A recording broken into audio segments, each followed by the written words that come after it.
Now I'm going to introduce Dr. Natalie Tobert. She's a medical anthropologist who specialises in social inclusion education for medical schools, hospitals and universities. She offers staff training on spiritual and cultural perspectives for understanding health. Natalie has undertaken original fieldwork research in Sudan and in India, and also in the UK with the NHS and the King's Fund. She's currently Secretary of the British Spiritist Medical Association, and she's author of a couple of books, Spiritual Psychiatries and Cultural Perspectives on Mental Wellbeing. Please a big warm welcome for Dr. Natalie Tobert.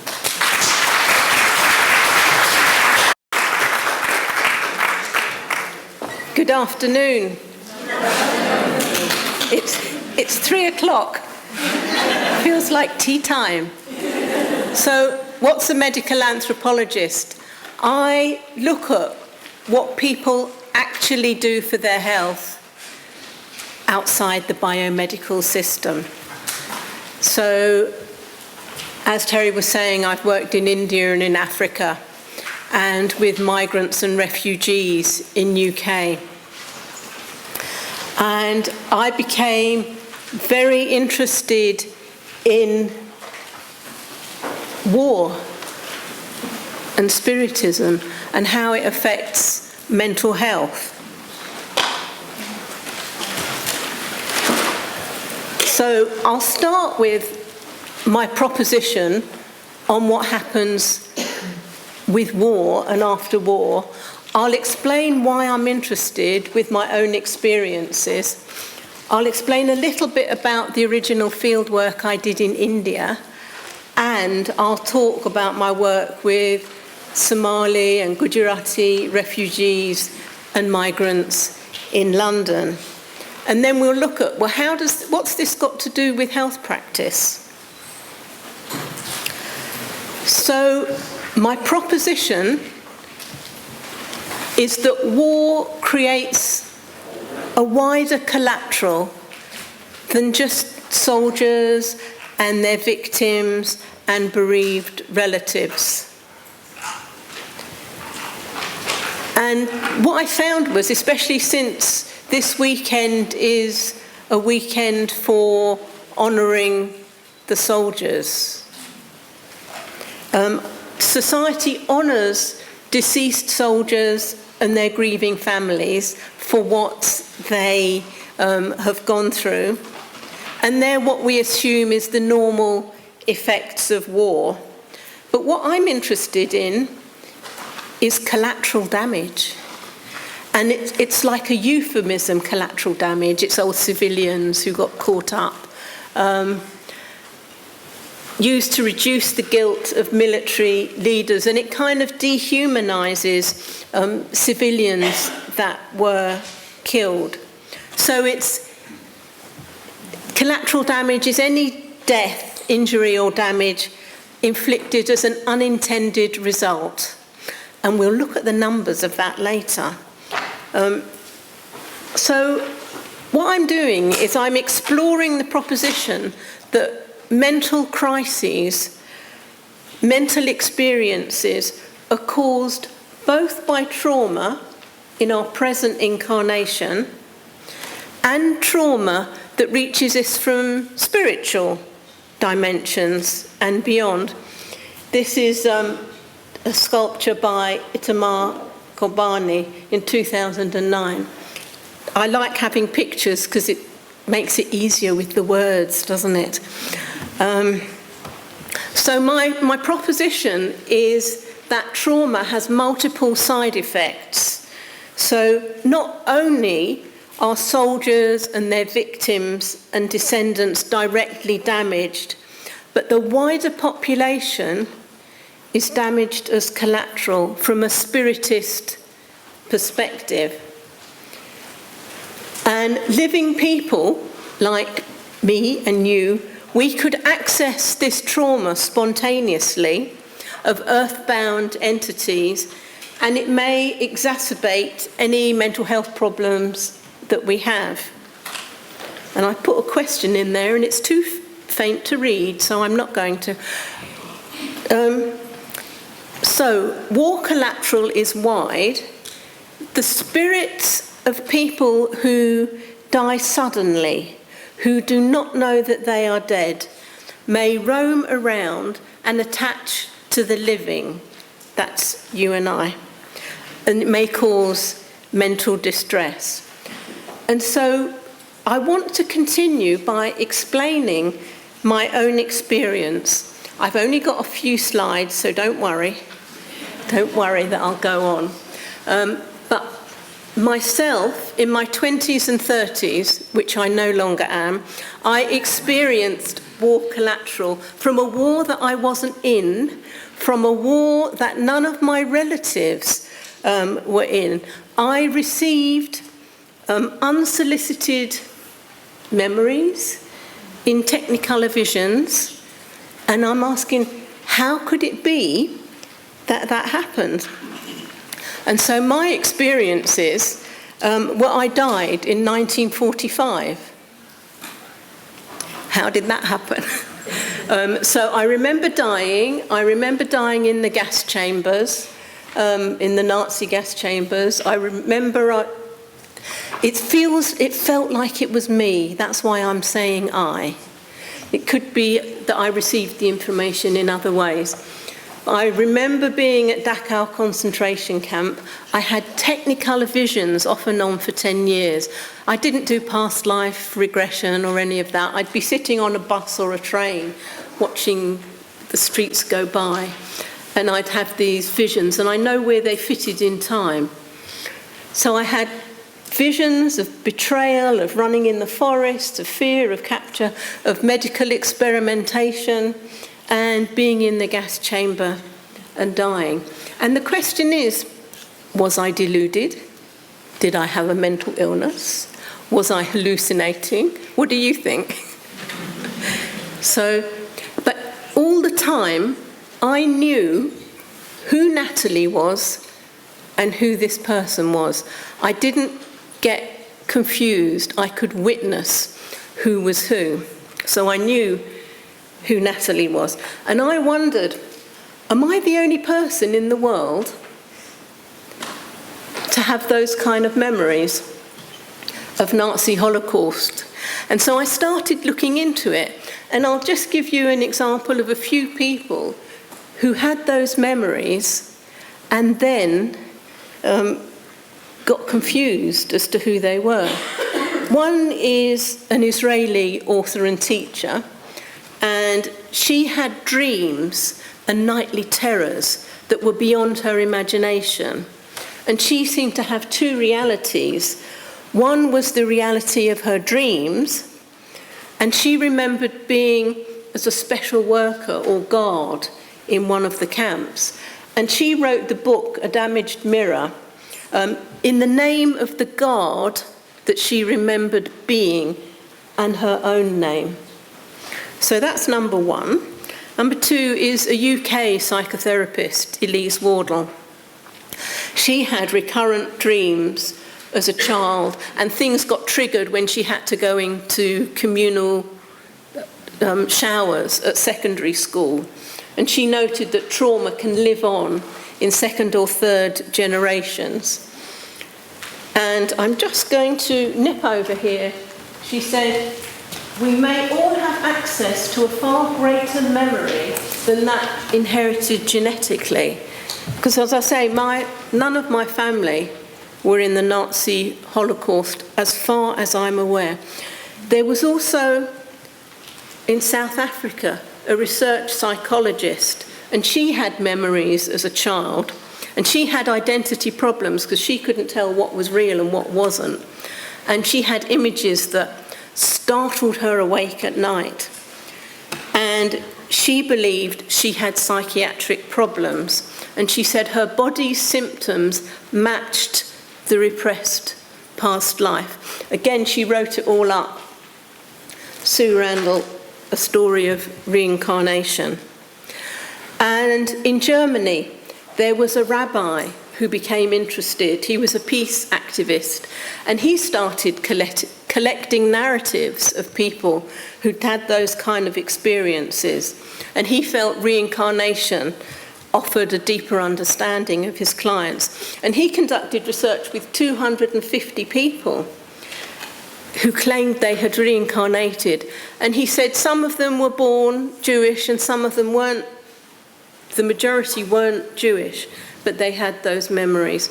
Again, he wrote it up. The last person is a Canadian writer, and in her case, it was epigenetic. She was raised as a Christian, and her father hadn't been told that his family had died in the Holocaust. And she had a spiritual crisis, and she said, I came to understand on a bodily level, deep in my cells, below my rational mind, the unfelt grief had been passed from my grandmother to my father, to me, like a heirloom. The depression I suffered from felt preformed, like it was given to me with entirety at birth. So, you'll be pleased to know I'm not the only one. So, that was just a handful of other people who've had those kind of experiences and seem to turn into writers. But these experiences, then, God bless the psychiatrists in the room, it makes me query the diagnostic labels of psychiatry, the chemical imbalance and diseases of the brain. But I am happy to be challenged because I have no understanding of biology at all. So I stand to be corrected. So what kind of explanation do we choose for the memories that I had? Do we say it's epigenetics or it's ancestral memory? Is it false memory syndrome or not? Were we tuning into a field of consciousness or into other people's memories who happened to be nearby? Was it a personal memory from a past life? Or memory plucked from the Akashic field somehow? Was it spirit attachment or possession or spirit imagination? Or was it cryptomnesia, memory which appeared to be new, but you'd watching too many films and too much radio? So I picked it up from television, books and whatever. So there's lots of explanations, lots of interpretation, and it depends where your belief system lies. So I'm interested in mental health in particular. And those examples I've just given, and I will stop giving them in a minute, about the Holocaust, about mental health episodes and psychosis. Is it possible that people who have psychosis are somehow sensitive to some other aspect of consciousness, and sometimes they can separate it out from who their incarnate self was, and sometimes they can't? And I wonder, can memory stretch beyond childhood trauma in the present life and beyond the parents' memories of trauma? Can they creep into us remotely somehow? And the Icelandic scholar, Erlendur Haraldsson, he said, children who report memories of violent deaths in past lives may suffer from post-traumatic stress in this existence. So I had memories of the Holocaust and I wasn't there. Another psychiatrist, Viktor Frankl, he did personally survive being in a concentration camp, a Nazi concentration camp. And his books, Man's Search for Meaning, is absolutely brilliant. If ever you want a good read to cheer you up about how you can survive through being in the camp. But he suggested meaning in life was more important than happiness. And there have been other researchers on the Holocaust. I will stop talking about it in a minute. In Israel, Rachel Yehuda conducted research with Holocaust survivors and their children, and she found that the descendants of those who experienced the Nazi Holocaust had altered stress hormones, which predisposed them to psychiatry. So epigenetics is when the stress comes through the family line. So,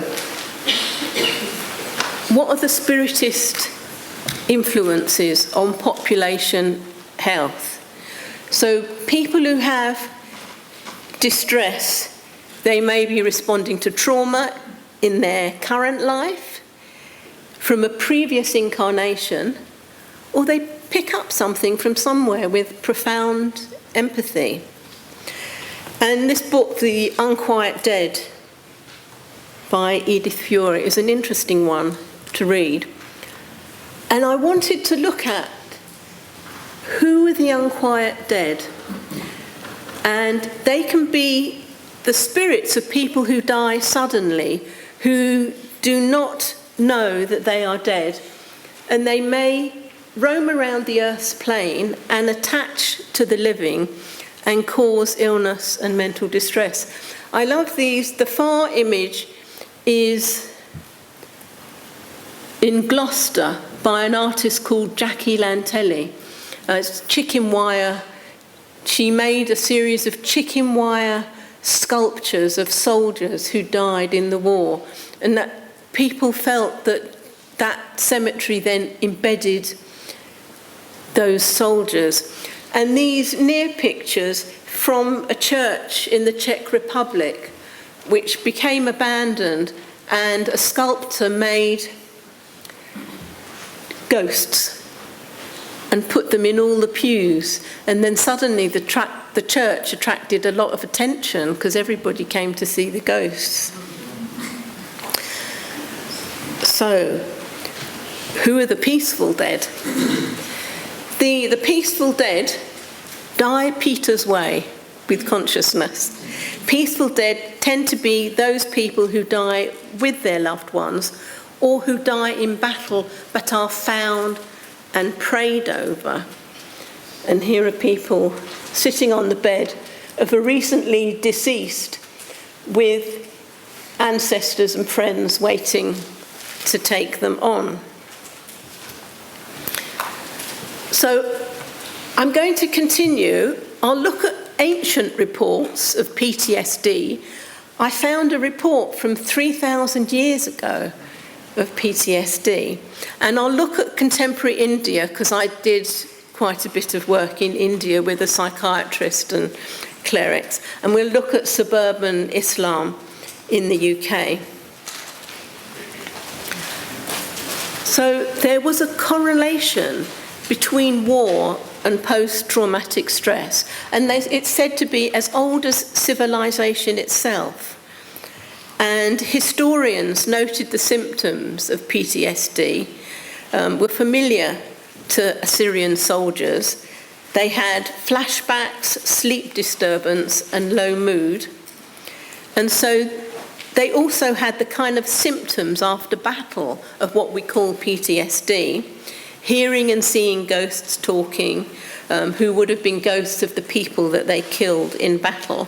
Very similar to today's soldiers. You can look up this material under Professor Jamie Hacker's. But I have written a book, and I've got all the references in the book. Surprise. Like a proper academic. So researchers have found references to PTSD-related symptoms in writing dated from the Assyrian dynasty in Mesopotamia. And the study found evidence of trauma experienced by soldiers returning home from combat from over 3,000 years ago. So it's not a new thing. Then my question, of course, is, what on earth are we doing creating wars and othering? But let's come to that in a minute. It happened that I did quite a lot of work with India. Because I haven't got a clinical background, in those days when I wanted to do research in the UK, people said no. But it happened that I went to a conference in Oxford and sat down next to an Indian psychiatrist, and he said, "Oh, come to India." So I wrote a few research programs, and I did a couple of projects in India. In this particular project, I was exploring medical and religious and spiritual ways of understanding mental health. And I interviewed psychiatrists and priests and clairvoyants about their beliefs about the causes of ill health. And people there agreed physical and mental illness, childlessness, and other misfortunes were attributed to the spirits of the dead and to jinn, which are non-incarnate energies. And that's the book that I wrote, published in 2014. So I carried out original fieldwork in India, and the spirits of the dead, this is beginning to sound repetitious, were people who met an untimely death, who had not passed into the land of ancestors. Ghosts remained in limbo and inflicted sickness and poor health on the living. And these malevolent beings took possession of the living and controlled their minds and their bodies. But there was also a widespread distinction between good spirits and bad spirits. So bad spirits possessed their victims. Good spirits allowed clairvoyance and insight and diviners. So good spirits were welcome. You just had to learn how to manage your spirits. And in India, I found that patients used many treatments, either singly or consecutively or at the same time. And they would use psychiatrists, psychologists, clairvoyants, shamans, all together. And they did rituals while taking medication to sort out the effects of karma or angry deities.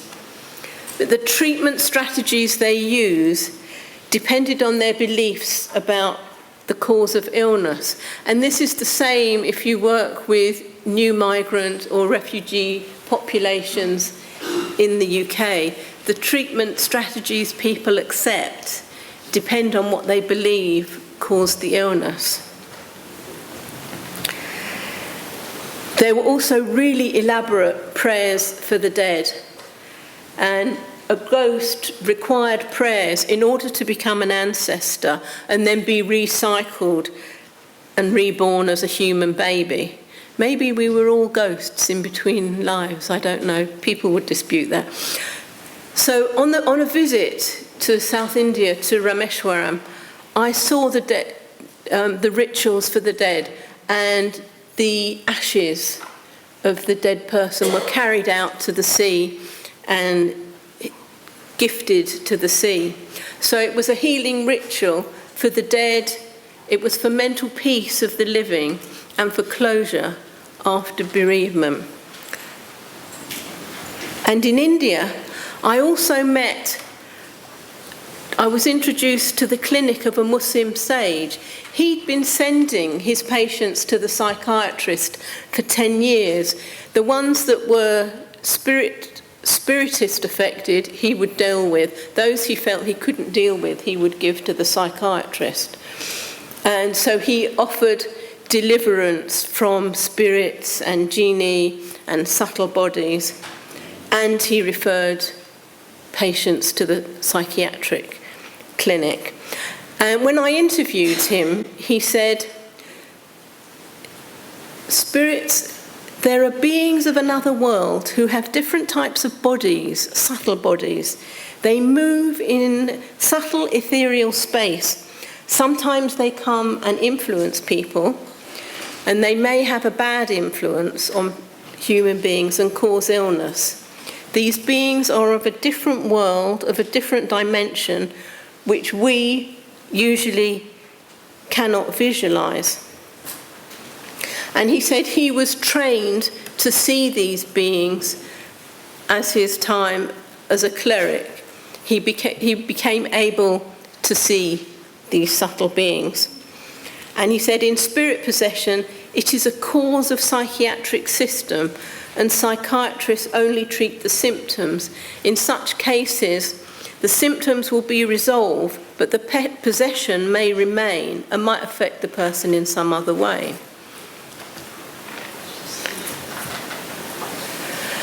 And the psychiatrist that I'd met, he was also interesting because he had visions himself of Sri Aurobindo and the mother.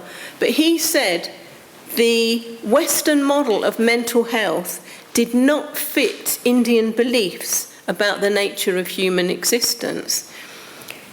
He said there was an underlying assumption in Western traditions that people were influenced only by postnatal experiences after birth, rather than by past lives or karma or parapsychology or supernatural influence. And this is a photo of the two men sitting together.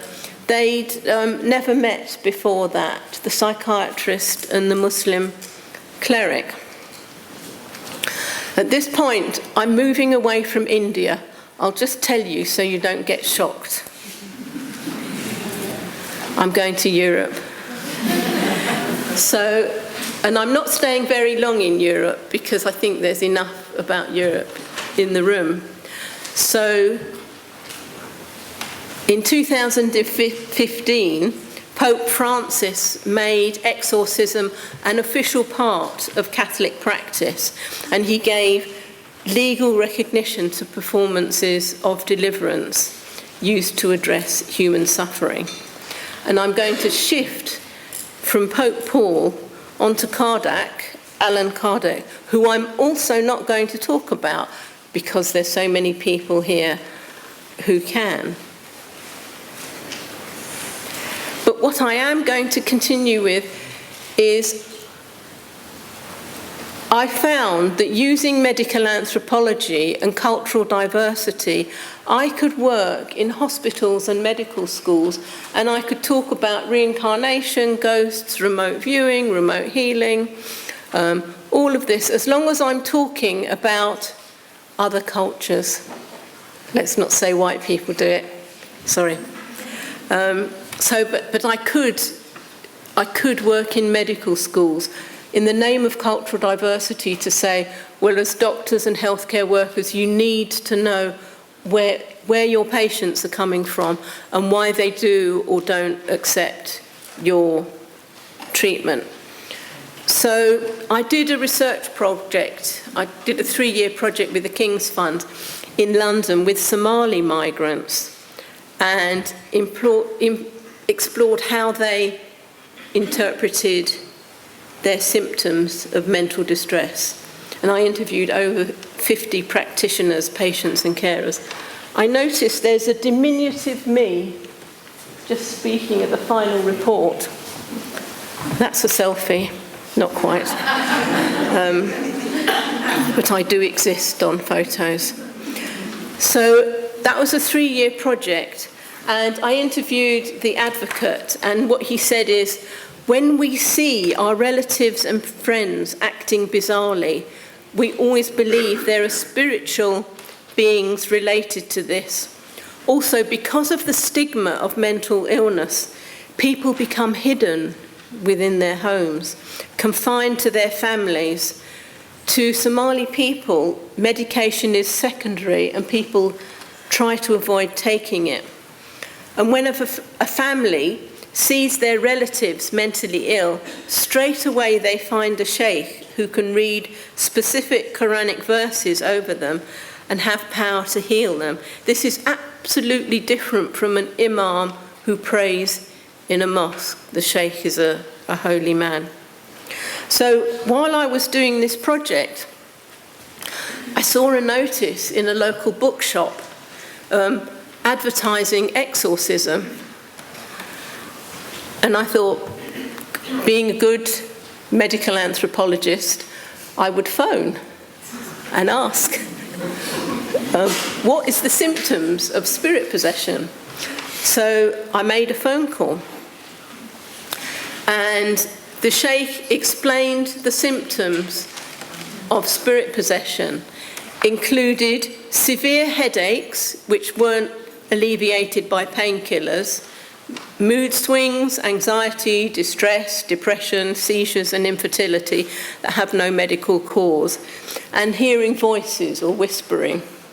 And in addition to the above ailments, human beings were also susceptible to other influences like witchcraft, the evil eye, destructive envy, spirit possession or jinn possession. And this is an advert that I saw. This is based in London, but you can go for remote healing or Skype healing in order to get deliverance from sorcery.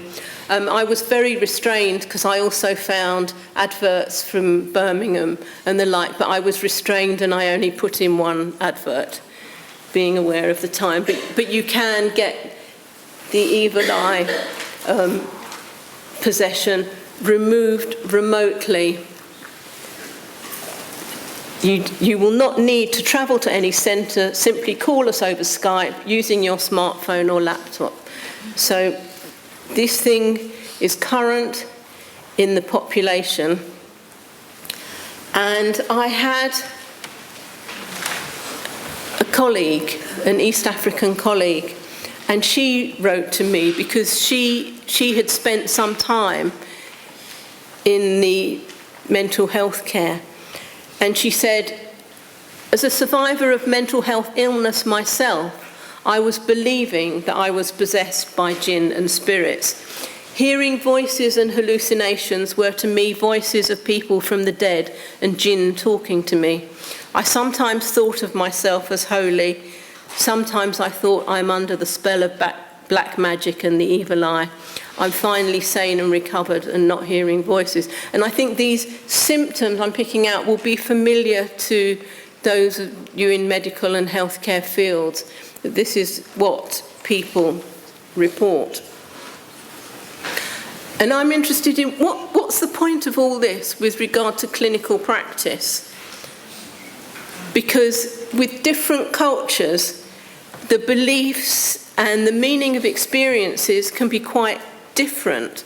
And so people may interpret their symptoms as requiring religious practitioners in the church, the temple, the synagogue, the mosque, rather than clinical practitioners. So they may or may not reach clinical practitioners until it's dramatic.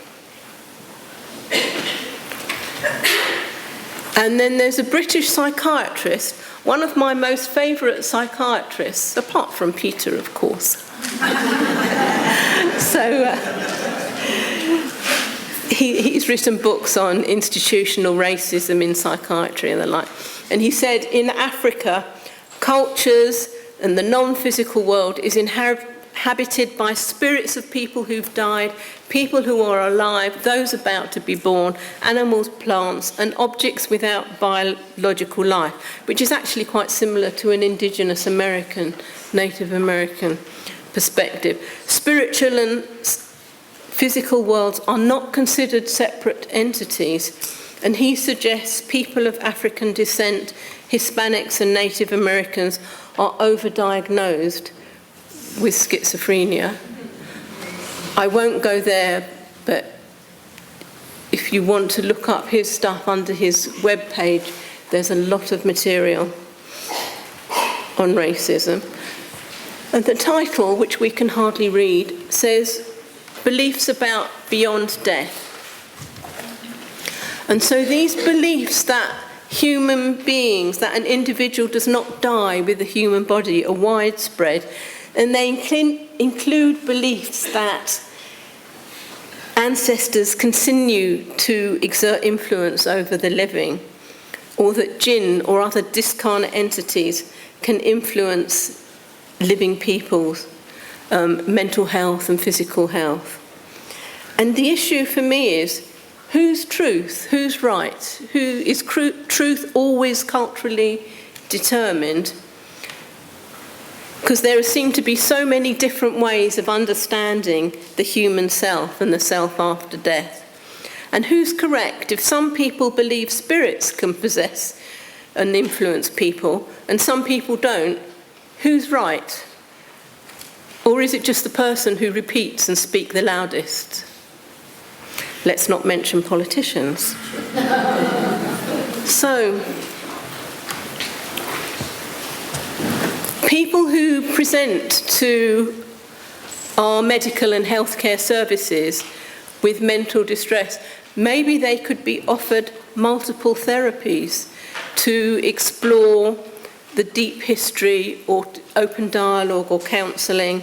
Maybe they could invite mediums and psychopomps.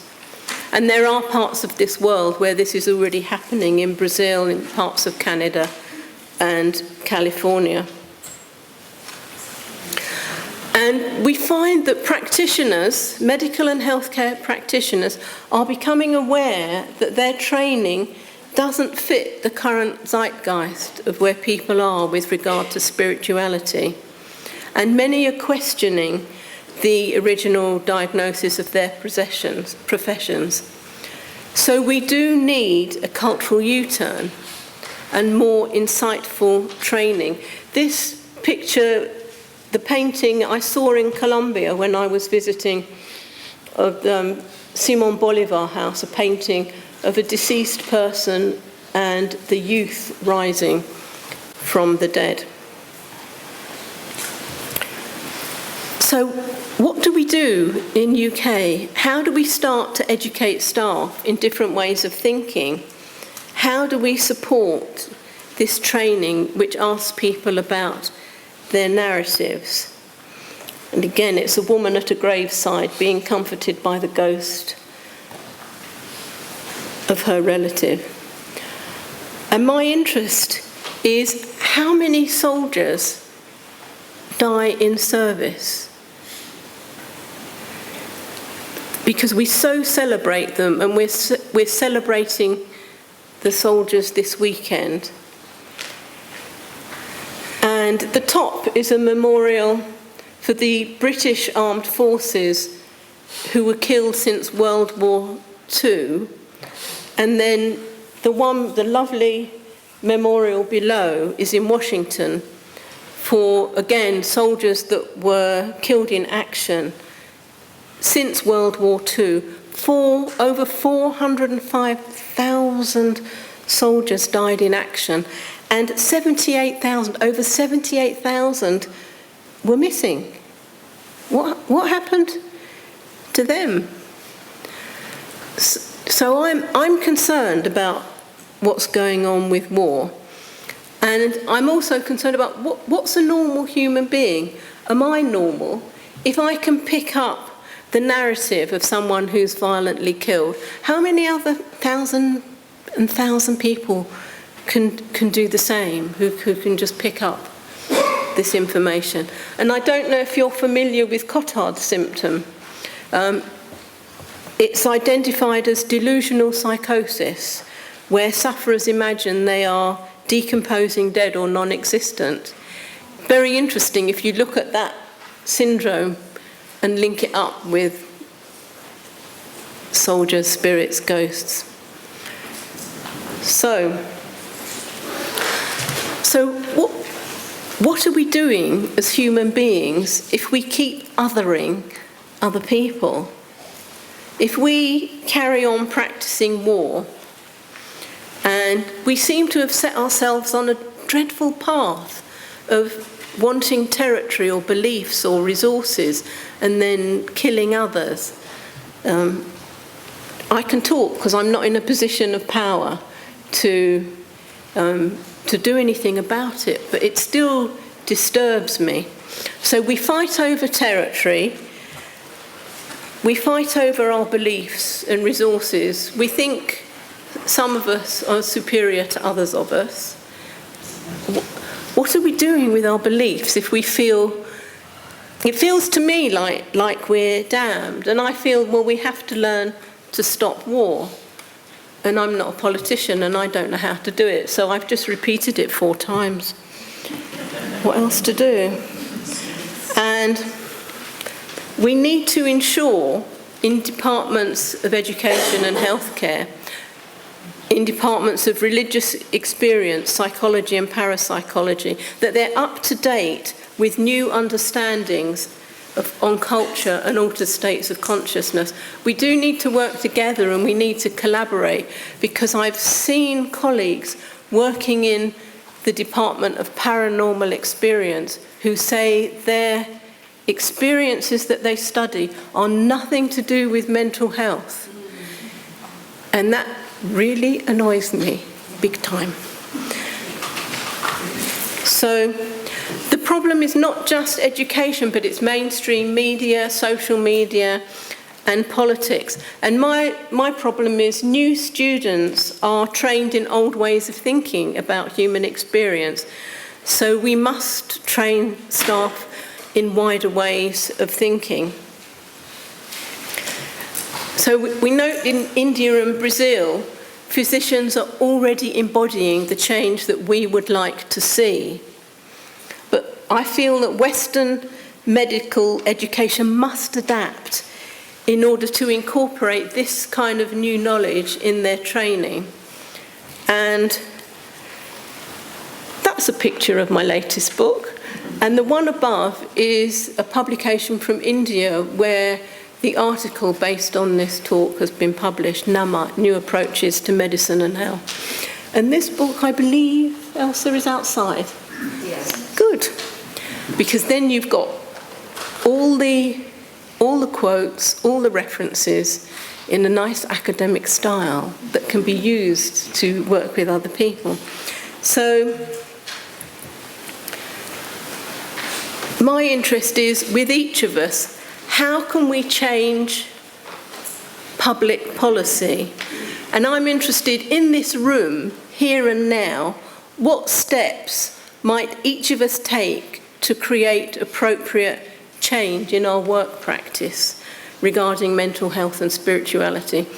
So, and that isn't just a question, that I'd like answers to it. So that if we've got time, I would like, if people, I've got time? 5 minutes. Could you turn in this 5 minutes to your neighbour or two and look at what step can you do to create change in work practice? And I'll give you 2 minutes.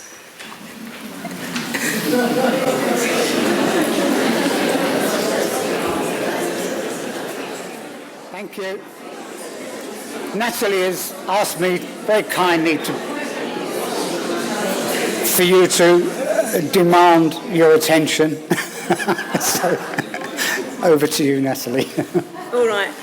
Thank you. If we have 1 minute left, may I ask that I've covered some challenging subjects. May I ask June to help us for doing a 2-minute hum-in, and then we'll stop and you'll be free. Just to clear the air, because I've covered some pretty dodgy subjects. What I'd like you to do is to think in your hearts lots of thoughts of love and sending out healing in these sort of areas that Natalie has talked about. Then we're going to hum. I'm not going to give you a note. You all have the right notes of love. So you need to find a note that's easy. This is not an attempt to sing Handel's Messiah by an oblique means. So you find a note that's easy for you to hum. And we're going to hum all together. And then when I do that, I'm going to bring it gradually down. But don't be afraid of the sound. Let it fill this beautiful space, and then let it go out into the world.